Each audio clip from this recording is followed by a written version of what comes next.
Hello friends, কেমন আছো সবাই? আমি খুব ভালো আছি। আজকে সরস্বতী পুজো অনেকের বাড়িতে হচ্ছে, অনেকের বাড়িতে কালকে হবে। যদিও পাঁজি অনুযায়ী আগামীকালই পুজোর দিন, কিন্তু অনেকেই যাদের অসুবিধা আছে হয়তো ভোরবেলা পুজো করা, তারা অনেকেই পঞ্চমী পড়তে করে নিচ্ছে। বেশিরভাগ ক্ষেত্রে স্কুলগুলোতে আজকেই হয়ে যাচ্ছে, কারণ ছাত্রছাত্রীরা যেহেতু বাড়ির পুজো নিয়ে ব্যস্ত থাকে, সেই কারণে স্কুলের পুজোর জোগাড়টা করাটা একটু অসুবিধা হয়ে যায়।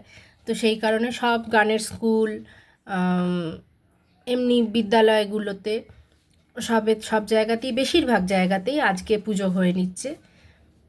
আমার গানের স্কুলেতেও, মানে আমি যেখানে গান শিখি সেই গানের স্কুল রবিছন্দম, ওখানেও আজকে পুজো হয়ে যাচ্ছে। কিন্তু দুঃখের বিষয়, আমি তো উপস্থিত থাকতে পারবো না পা নিয়ে।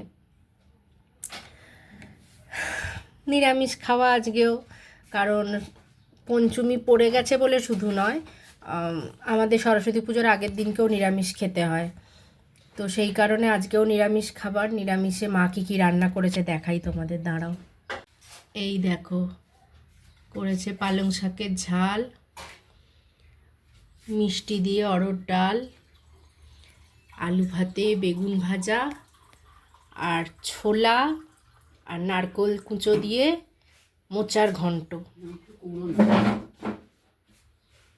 কারা কারা মোচা খেতে ভালোবাসো বলো তো? আমি মোচা খেতে খুব ভালোবাসি, জানো তো।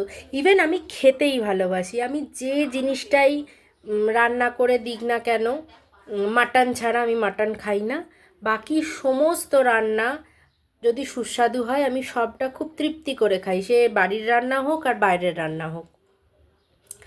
আর বিশেষ করে নিরামিষের এই মোচার ঘন্ট, পোস্ত, সজনে ফুলের তরকারি, বড়ির তরকারি, এই জিনিসগুলো ভীষণ ভালোবাসি খেতে।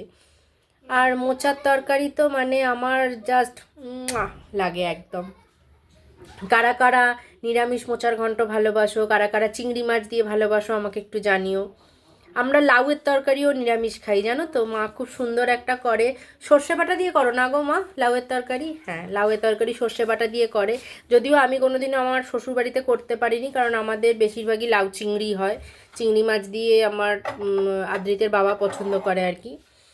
তো সেই কারণে, হ্যাঁ সরিয়ে দাও, সেই কারণে আমাদের চিংড়ি মাছটা দিয়েই হয়। নিরামিষটা আমি মায়ের কাছে এলেই খাই, ওই জন্য সবসময় বলি তুমি নিরামিষ করো। আমার নিরামিষটা খাওয়া হয় না, নিরামিষ করো। আর বেশিরভাগ ক্ষেত্রে না এখানে এসে নিরামিষ খেতে চাই এই কারণে, কারণ আমার বাড়িতে নিরামিষটা খুব কম হয়।